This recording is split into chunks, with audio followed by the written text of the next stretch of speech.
the University Racing Club podcast, proudly sponsored by EventSec Limited, your best solution for event security and stewarding. Welcome to episode 3 of the University Racing Club podcast. Now this is part 1 of a 2-part series with the amazing Brough Scott MBE. Part 1 is an absolute corker. We go through Brough's early career as a rider before moving into how he got into his presenting and even starting up the racing post, which is so famous today. Now before we get on to Brough, let's just have a quick chat with Josh about how Beau Gosse is doing at home ahead of his potential run at Newcastle on the 27th. It's great to be joined by Josh. Josh, how you doing? All good, thank you. Excellent. So how's Beau Gosse doing ahead of his targeted run at Newcastle on the 27th? He's all good. He's actually, I think, having this little break hopefully has just done him a little bit of good. He seems a lot brighter and sharper, so fingers crossed, like I say, just having a quiet few weeks over Christmas and New Year has done him some good, and he's all set to go. He worked this morning and actually went very well. Plan is to obviously step up in trip. We're going up to 3 miles, which the jockeys have said the last twice. So we're pretty confident that will bring some improvement and then some cheap pieces or just help him travel throughout the race, I think. So I'm looking forward to it. Perfect. And has that sort of been a theme across the yard in terms of giving horses the break? Has that helped? We haven't seen any. We haven't really seen it. We've had 4 runners since, and they've all run okay. But there's been little reasons why they haven't run as well as they could have. We got a couple of good chances today, and next week onwards, I think we've got a lot of good chances. So January for us is always a bit slow early because we give them all flu jabs. Before New Year, they have a week off then. So the first half of January is always very slow for us every season, and then generally what happens is towards Jan and February, March is our strongest time and we get going. So I'm hoping that's the case again this year. They all look great and working well, so I'm sure they're about to start to change and start winning. Perfect. Ideal. All right, Josh, thanks very much for your time. No worries. Great to hear from Josh ahead of Beau Gosse's run at Newcastle on the 27th. Entries are out next Wednesday, so we'll have a better idea of who's going there, what's potentially targeting the race. And obviously the most important thing is the step up to 3 miles. Both jockeys got off him the last twice and said it's definitely needed. He's more of a galloper than has a turn of foot. And the cheek piece is hopefully just to sharpen him up a bit, improve his jumping and let him travel throughout the race. But now let's crack into it with Brough. It is an honour to be joined by the illustrious Brough Scott MBE. Brough, how are you doing? I'm very well, thank you. I'm looking out at the sunshine as we talk, so I'm a happy guy considering everything. Excellent. Did you manage to catch the Challow hurdle? I did. I watched it on television, but it was very impressive. And that's the point of this time of year. In a way, you have that wonderful phrase: "News horses on the block that could be anything." Yeah.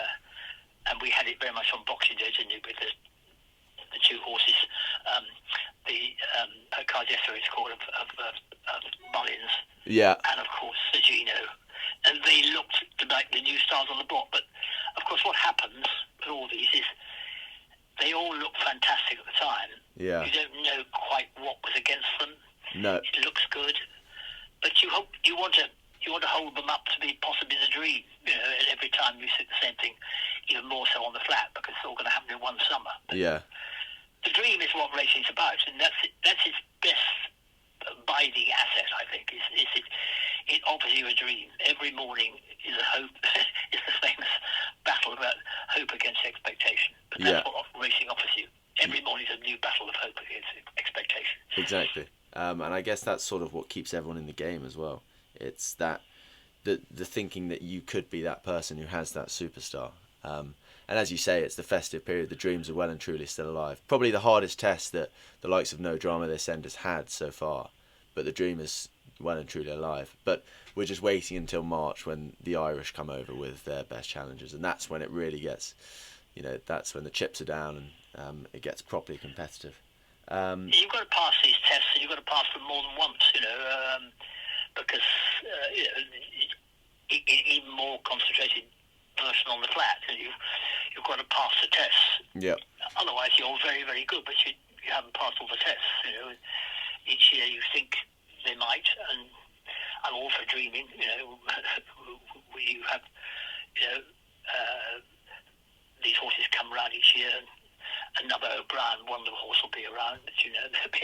Yeah, that's it. So sort of looking back at your career as such in the early days, when you turned pro in '63, how was, a very successful career with over 100 winners? How was that sort of experience for you, that chapter of your life, seeing it from the other side in the weighing room?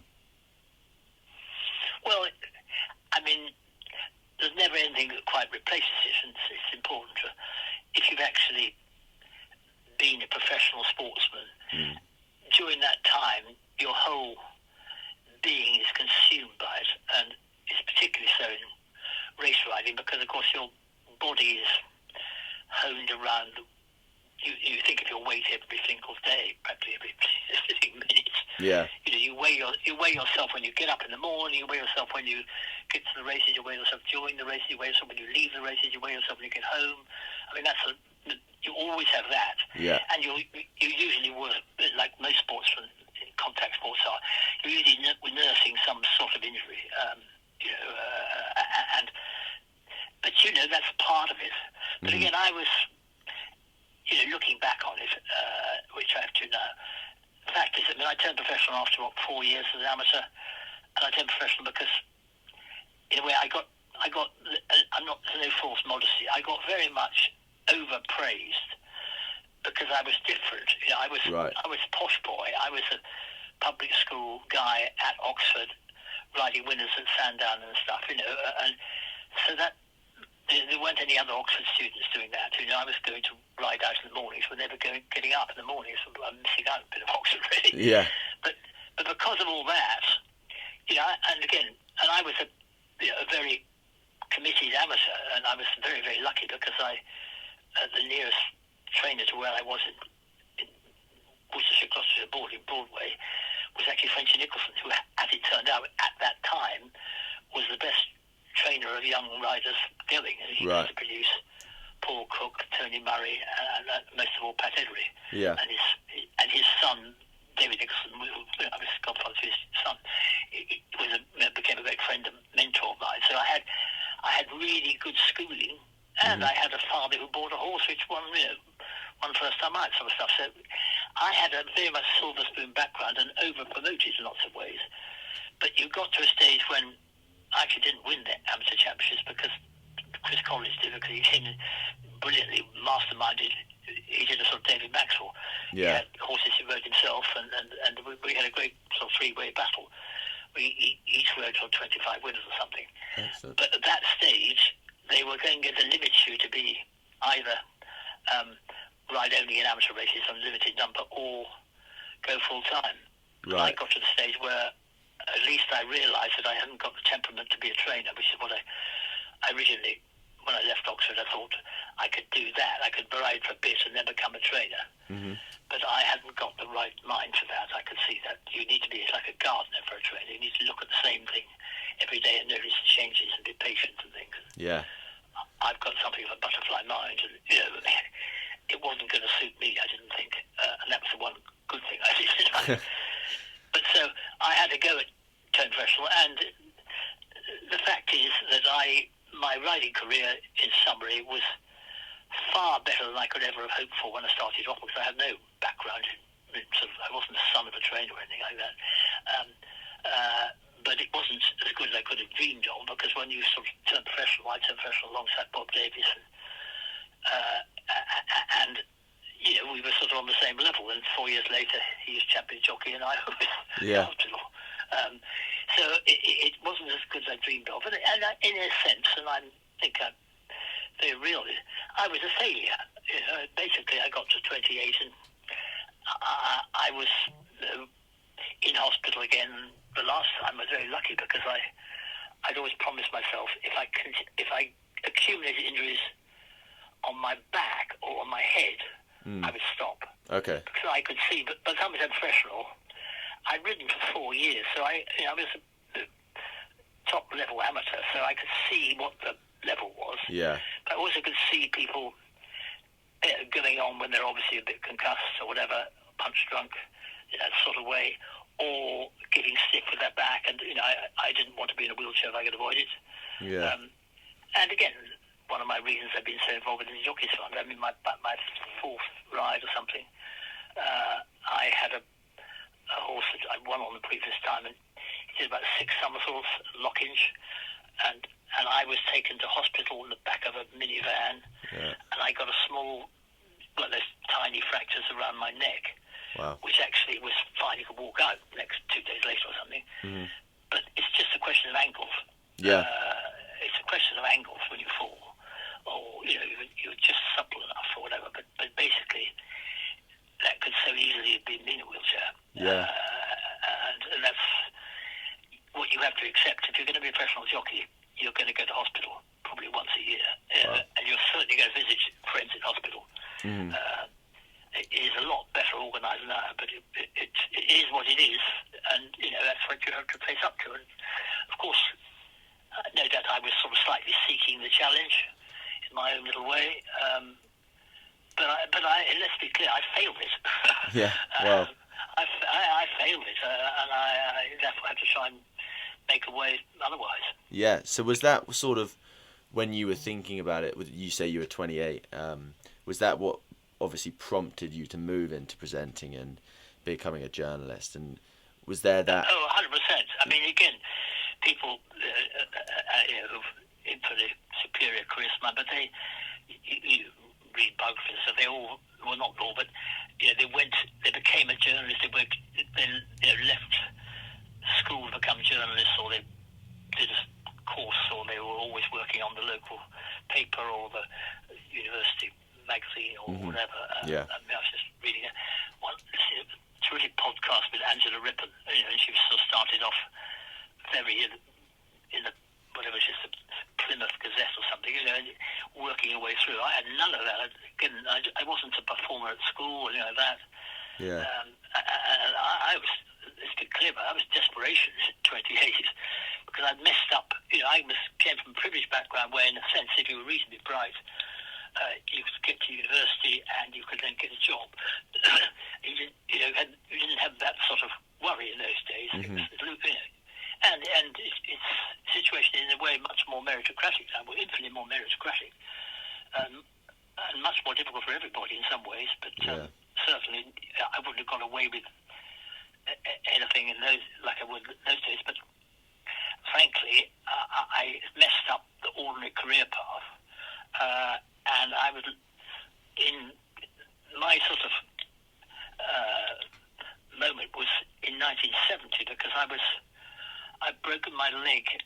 In those days, if you broke your leg, I'd sort of snap the ankle round. And in those days, you were in a plaster cast for ages and all that sort of thing. It was much. It was pinned. It was quite early days of pinning, but it was pinned. But it took a long, long time. Okay. But also, I had injury the year before, quite a long time, been in hospital for a bit, and people were saying, "Poor old Brough," and it looked to me like I was not going to be the champion jockey, and there's a danger of me going on and being, and you get resentful because you ride winners and then you have a fall or something and you get replaced. Yeah. And that's very depressing. Depression is, people realise it more now, it's very strong in sportsmen because you talk about dreams. Dreams are there and dreams fail. You get replaced or whatever, and that's very depressing. Yeah. How to keep your morale up. You've got to believe in yourself because you've got to try and make the horse believe in itself. Yeah. But I was watching. I had this broken leg, so I was watching 1970 World Cup.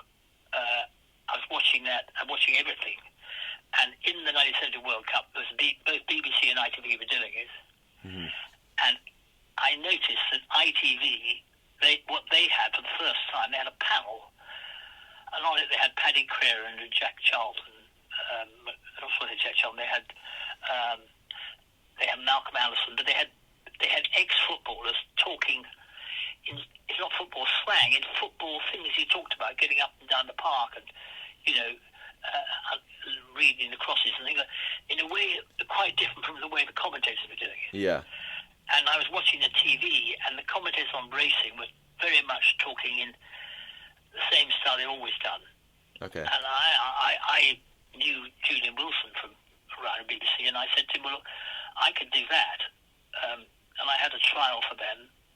And I did, I had and have very not a good voice. You're not Richard Burton. In fact, there was a dreadful thing you could hear. Is when you start, you listen to your voice and realise that's your instrument. Yeah.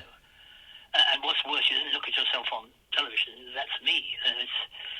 So that's your instrument, which wasn't in my case a great one, but so no one was going to fall for my shtick. Okay. But I had something to deliver, which was something different. Yeah. I just said, that's Joe Mercer, and the thing about him is he is very rhythmical, and his whip always swings in rhythm, and his body is in. Unlike some, his body is very tight or whatever. And the things that jockeys always talked about, and why Lister Picker was extraordinary, and why people were wearing gloves, and why horses had nosebands. No one was saying that then. Mm. So people were listening to me, and actually I did it only about 3 or 4 times for BBC, but I got quite good reviews. Hugh McElvany wrote something about me in the Observer. Yeah. I think I did Goodwood, and I think I did Goodwood. I did a couple of things at Newbury, and I can't remember somewhere else. And funnily enough, ITV rang me up. Okay. And said, "Will I come and see them?" And I had one of those wonderful moments. They said, "What do you think of the sort of ITV team?" And I had, "What should I say?" "Well, I think it's all rather old-fashioned." And they offered me a contract. Yeah. To do the television in the summer and ride in the winter. So I actually went into my last year with that up my sleeve. Brilliant. And as it happened, the year was a disaster because it took a long time to get back. Okay. The leg took a long time to heal. By the time I did, your sort of contacts of it was very hard to get going. Yeah. And finally, if you say 100 winners, which nowadays they've had 100 winners by flipping August. I mean, when Sean Byrne released the 100th winner, I think it's by September anyway. Yeah. I was on 99 for about a month or more. Wow. And I had one wonderful day at Y, or a horrific day at Y, when I had at least 4 rides, and at least 3 of them looked like they might win. Mm. One slipped up. The Y was incredibly tight. One slipped up. One ran useless. I think, and then the other 2. There were 2 then with really good chances. Yeah. One was in front, cruising at the second last at Y, which is right by the bend. Yeah. Before your last turn, and it slipped up on landing. And as it got up, I was lying there, the horse was galloping over me. I could hear a snapping noise. Oh. And it got his leg tucked underneath it, Wow. and the leg snapped.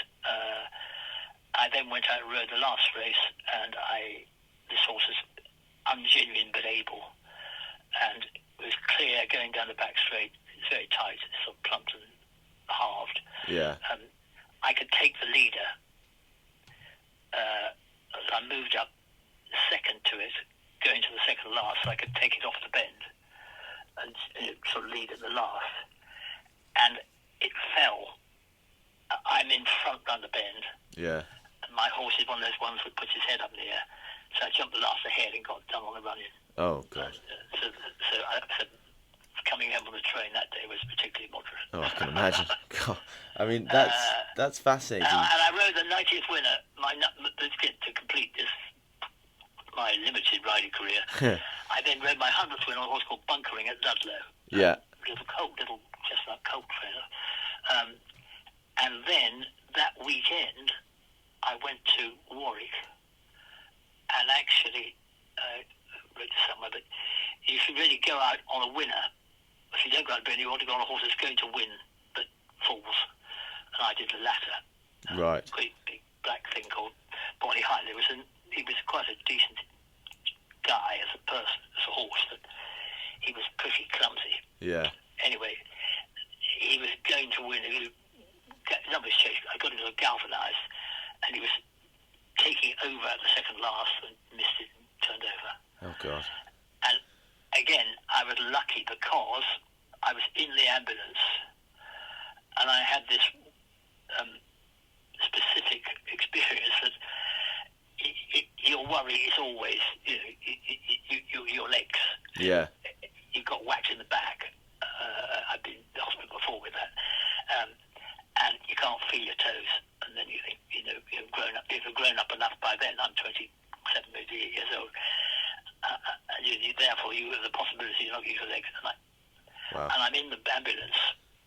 again, back in those days, they didn't have any gas or anything. Well, what I do remember, they gave you, which is rather sensible, they gave you a thing like a bow, a big wooden Okay. thing that put you to your teeth to grip. So I'm hurting, but I can't feel my toes. Anyway, Wow. that was probably shock more than else, because actually I could feel my toes. I got back to the hospital, and Warwick Hospital, there was just cubicles. And, I cracked the vertebra, but I was not that bad, frankly.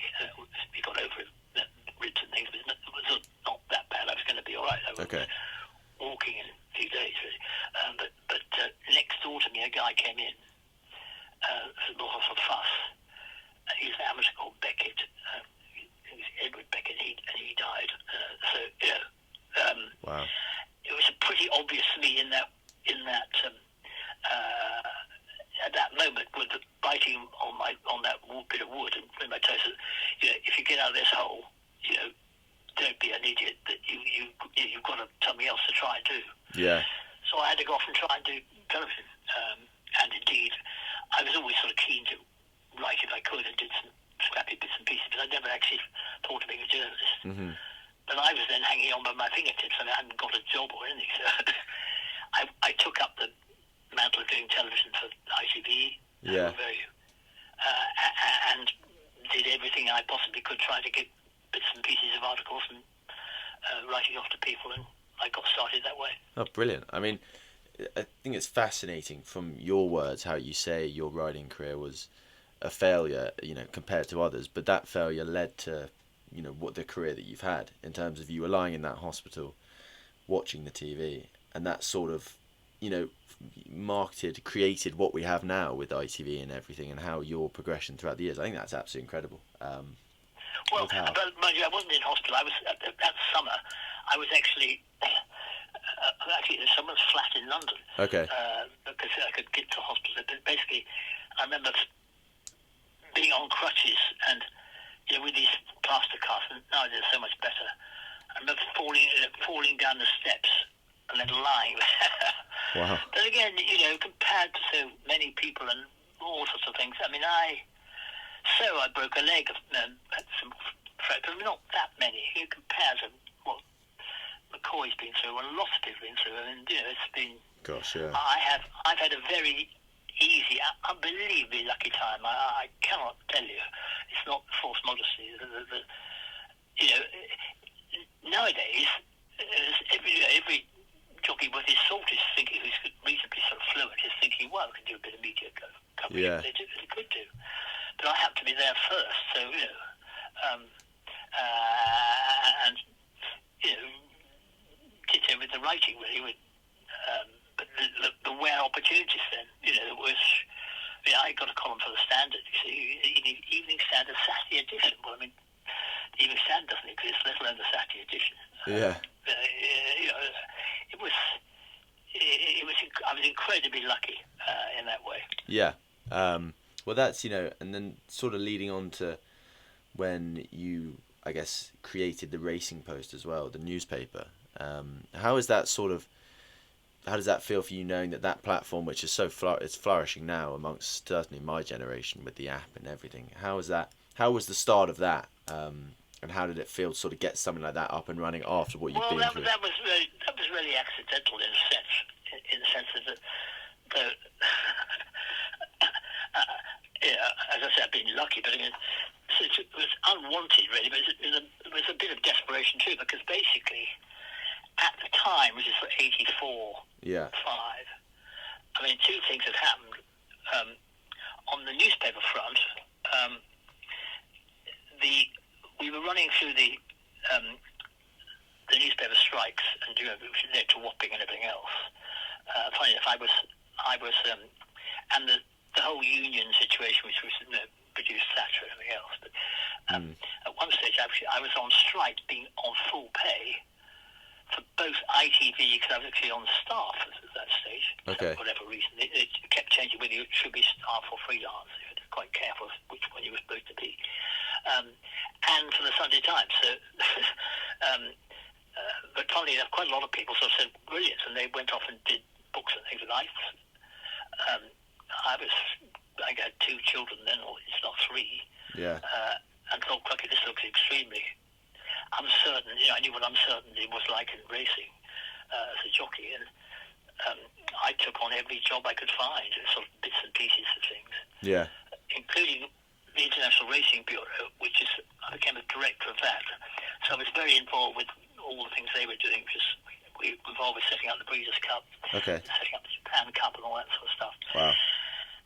And looking out for stuff. At the same time, Sheikh Mohammed was coming onto the scene, and I remember people hadn't noticed, sort of realised quite how much he evolved. Now, something really coming up to the Derby, he's going to have a runner in the Derby. This man with the maroon colours. Yeah. Nobody knew who he was. No one ever seen him. Well, didn't know who he was at all. And we checked it out. He got about 80 horses or something.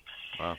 So I thought, well, we ought to try and get him on television. So someone had written a piece about him, a man called John de Moraville, and I rang him up and said, "Well, how do you contact him?" And there was a man called John Leet, who was very nice. He got on well with him in the end, like most people involved. They're sort of caught, they tend to change. But he,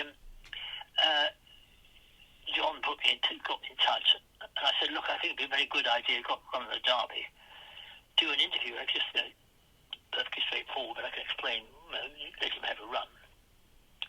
And anyway, I'm presenting the Derby, and I forget which year it was, but it must have been about 1980. Yeah. Look it up, his first Derby runner. And this man, again, if you're presenting, you're very nice to everybody, but you can't fawn on them too much. You haven't got very long. As the person appears, you say, "Hello," and they say, hang on a second.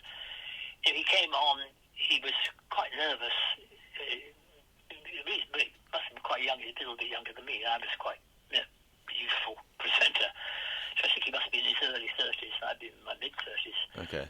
And he was fine. And then John Lee very much wanted me to come and talk to him. And I was very conscious that these millionaires, obviously I've been around a bit by then, Yeah. they come and go. What racing tends to do, if they're lucky to get the first person who gets their hands on them, is crucial, because if a person gives them the right ideas and handles them properly, they'll invest properly. Interesting. Okay. And I was really worried that he might get some. I didn't know who his trainers were. He had John Dunlop, but you could see the greedy people hovering around. Right. And I was very happy, and I was fully stretched as regards that stage. I was doing TV as the main anchor for ITV. I guess still ITV then, or Channel 4, but it must be Channel 4 probably. Yeah. No, I think it's probably ITV, if it's 84. But and I had the International Racing Bureau, and it was a Sunday Times correspondent, so I was Quite stretched, as you say. And I was very much trying to write on other things, because it was, more fun if you've been just in racing, be able to go and do things about Christie or Shoemaker or whatever. It was fun. Yeah. Anyway, so I wasn't looking for anything from him beyond just trying to make sure he was being organised. And they got. I remember going to see him. I know exactly when it was, because it was the weekend that the weekend that I don't even remember.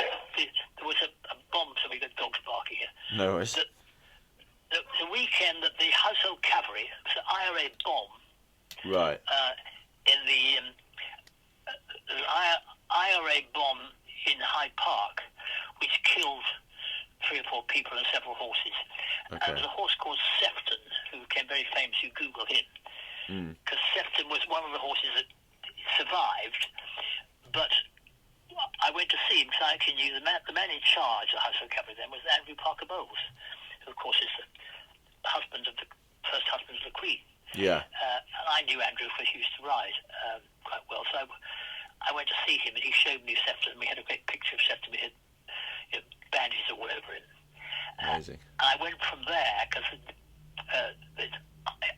Chip had asked me to see him, and I had it was sort of late breakfast sort of thing, and he sort of asked my advice, and I said, well, I've actually just been doing, because I was doing features for people, a piece with Robert Sangster, Yeah. the Keel and Sails, and I'd been to his house in Isle of Man. On his wall, he had a list of all his horses, sort of, and in order of merit, so to speak. Okay. And arranged around where they were and the mares and things like that. And I said, I think you ought to have something like that. Anyway, so I was sort of involved from outside, and then there was a stage when actually I said, well, why don't you try and get these? It was just someone to actually log these things. Yeah. But I was therefore I knew him in that sense, and I also knew Khalid Abdullah because I met him on a train. I was coming back from the train for York one day, Okay. and a man came down there, and those days ITV sent you first class. Very A nice. man came down, a perfectly nice, but tall, strong man came up to me and said, would you like to come and have tea with Prince Khalid? And I said, oh, okay. And I went up, and he, of course, what he did was he was on the train in a two-seater thing in the first class, and sitting with his sort of bodyguard minder guy on the train. So I then went and swapped places. I remember talking to Prince Khalid, and he was very. I always kept up there. When you're not trying to get anything out of someone, it's much easier to have a conversation. 100%. Yeah. So I knew him, and at this time, probably this was about a year or two after Sefton, not many more. But they sort of asked me for what I thought about things. I wasn't getting money paid or anything because I got lots to do. Okay. And we got to the stage of the Sporting Life, and there was a Sporting Life and the Sporting Chronicle, two papers, Sporting Life and the Sporting Chronicle. Yeah. Sporting Chronicle closed, and then Robert Maxwell, I don't know if you know him, but he was a big newspaper magnate. Okay. And he was taking on the unions, and the Sporting Life was going on strike. It was coming out about 2 or 3 days a week only. Right. And Maxwell was threatening to close it, and it looked very likely that he would close the Sporting Life because he was closing a newspaper without it being a very big one, if you know what I mean. Yeah. To prove he could do it. Okay. And therefore there would be no daily racing paper. So I thought it was very important there was some sort of backup. Definitely. And so I used the International Racing Bureau, linked with a man called Nick Clark, I'd been pretty involved with them. I'd flown to Japan every year for them, been involved with setting up the Breeders' Cup, all that sort of thing. Yeah. And of course, because I could do those trips with them, and I'd also be writing for the Sunday Times. So you go to Melbourne for something, and you write the Breeders' Cup, all that sort of stuff. Yeah. Which you have to try and perm. And so I used them to say, look, let's try and get some sort of what would happen if, because you need to. And we actually had a chat in East Anglia, who was an East Anglia Times or something, that we would somehow get a paper out, which was otherwise there would be a bookmaker's sheet whereby there wouldn't be any sort of freedom at all. Right. And we had I then went to Prince Khalid, and I went to Sheikh Mohammed, and I think I went to somebody else. I can't remember who the other one was. And I got a sort of about $5,000 each from them to say, look, this is a sort of experiment. Let's just find out what the deal is. So we had a sort of idea. Okay. And to give you the Racing Post, I've written it somewhere, but the basic story is quite amusing in a funny way. Because I'd sort of given them advice and stuff, they were coming to me. And the one thing that began to happen on at least 2 or 3 occasions is people would come to Sheikh Mohammed, because they knew he was obviously putting money into things. Yeah. With a magazine. I said, look, here's a magazine for you. Why don't you do this? And so this guy, John Lee, came to me and said, what about this?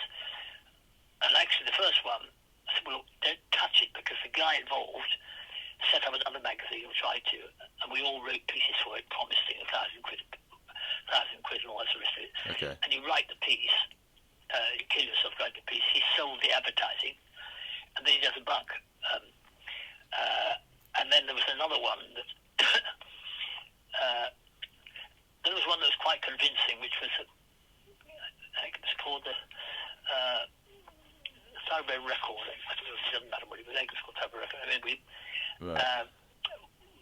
what did I think of that? I said, well, actually, I think that suits, because it's an American paper, but it does international stuff. Yeah. It's quite serious business. It appears to make money. But he said, well, will you come and see the publisher with me? Right. I said, well, sure. So, well, it's in Barbados. Wow. Come to Barbados. Again, I said, well, as I told you, I was really quite busy then. Yeah. One thing and another. And I got kids and things. I said, well, because they could, they flew me out to Barbados. Wow. I literally was coming one day, came overnight. We're going to have breakfast with this man. I was flying back the next night. And so I got there quite late, got up in the morning, shower, breakfast with this guy, perfectly pleasant. But by the time we got to the scrambled eggs, I discovered that he was getting divorced. Okay. B, his wife had a share in the paper. That's the Bradbury and alimony situation. Right. So, Tricky. I mean, the chances of that Sheikh Mohammed couldn't touch it with a barge pole. I mean, absolutely no chance whatever. Yeah. The only thing good about it was that I got to play tennis with Tony O'Reilly, who was had been an international rugby player. Well, there we go. Look him up, star man. He became a big publisher. So that was quite fun. But anyway. Very nice. Wow. But then, which is where I give you the whole version, but you might as well get it when you. No, definitely. Then they came up with the idea. John Lee came back and he said, look, this is a magazine called Pacemaker. Okay. What about that? I said, well, that would absolutely suit, because it's very well run by a man called Michael Harris, who later on I made his racing boats. It's very efficient in its own way. It handles bloodstock at a high level, which is where you want to be. It's not involved with betting and things like that. Mm-hmm. I think it would suit well. He said, well, could you come and tell Sheikh Mohammed that? I said, no, I'm happy to tell him, recommend it. And it was good, because I was keen to support them in ways, and if they had to lay everything on for me, it was fine. Yeah. So they flew me first class out to Dubai. Wow. I think overnight. It must have been overnight, because I got straight to meet Sheikh Mohammed in one of his places. Yeah. And I was due to fly out that night. Because it just was extremely inconvenient. He said, well, look, we do all this. And presumably, I mean, if they set it up, I might have had some role. I had enough on my plate to not be doing it for money. I mean, in the sense that with all these sort of things, you think, well, if they'll look after you afterwards, which is yes, they did. But it was not the way I wanted. Anyway, to get to the point of the story, which is a true one, is that the whole idea was I was to tell Sheikh Mohammed that it was a good idea. Yeah. As far as I was concerned, it was absolutely shooing. So I got to the place. Sheikh Mohammed arrives with 2 guys. I remember in sort of black dish dashes and Kalishnikovs. He comes, sits down. He said, "Tell me about this magazine." tell me about. And I said, well, look, this is my thing. I think it would suit you very well. You and your brother. Da, da, da, da. Yeah. And so I had done my spiel. But like, can I go now? He said, yes, my brothers and I have been talking about this paper. She said, Mr. Sangster's paper. It would be like buying someone else's wife. I said, oh, no. And actually, again, very much against the protocol. People apparently sort of the lackeys around are all horrified. I'm sort of arguing with them. No. Yeah. Anyway, I left it. Said, well, I'm sorry about that, but there we are, fine. He said, well, but, he said, well, is there something else we could do? So I said, well, the one thing that we are going around now, and your people have put a bit of money into, is to try and see what would happen to put up another paper, because this Mr. Maxwell and this thing's going to close, and to give racing its own paper. Yeah. We could guarantee that. That would be a real help to. We'd like to help racing. Couldn't we like to do something else? So I said, how would that work? And he said, well, I don't know. I mean, but it's I don't think it would suit you because it's a daily paper and it's all involved with betting and things like that. Yeah. But I honestly don't think that would suit. Anyway, we left it, and I went back, and I had lunch with John Leeson, actually a man called Colonel Warden, who was his sort of then advisor. Okay. And I was quite grumpy with them. I said, look, it's all very well, but you fling me out here. I've got a lot on at home and kids and things and other jobs. And, this is a shoe-in for him, much the best thing for him to do. No one will think it's Sangster's wife or anything else. Everyone will welcome it. Yeah. Anyway, they said, he never changed his mind. It's not the way they operate, these people. But they like this other idea. I said, no, that never works. It's hopeless. They wouldn't want to be involved with betting and stuff. So, well, will you not come and see them this evening at that thing called the Majlis? Okay. So I said, oh, okay. So I went along, and I don't know if you know about Majlises, but they're like a sort of. The thing about the whole back then is that what Dubai was like, really, it was like. I say this, with admiration. They were. What's happened is the medieval barons with petro billions. Yeah. And there'll be a sort of court, and you could then have this measure. So anyone involved could go to it and be given tea. You sit along the sides of this sort of hall, and they'd be up on a sort of table at the end. The different sheikhs, Sheikh Mohammed, and their advisors, like a sort of king would be. Right. Okay. So, and the sort of Carl Lawsy figures around, the person sitting next to you, they could be just, you probably tell them by their toes. It says they might be the head of local Chase Manhattan branch, or they might be Abdul, whose goats have gone missing. Right. And you were all allowed to come in, theory, and poor old Abdul would each time trying to tug the cloak of the advisor. Yeah. Whereas the Chase Manhattan man would call up immediately. Anyway, I was called up pretty quickly. Yeah. Having had my cup of tea, and how would this work? And we like this idea. How would this work? So I said, I was sort of always up for things. Look, I'd have to go away and come back in a month's time to see what it was like. And which I did. And he said, how much would it cost? And I said, about $1 million, I suppose. I think I said $3 or $4 million. But again, I had no idea. I'd never set anything up at all. Of course, yeah. And we did. We got it up he published within a year of that first meeting, which is far too soon, as it turned out. Yeah. And there were lots of mistakes about it. Okay. But it was very well intentioned, and it added a lot of energy to the scene. What it did do, of course, is it Maxwell then got in competition and put out this great statement as Mac to see that they can tough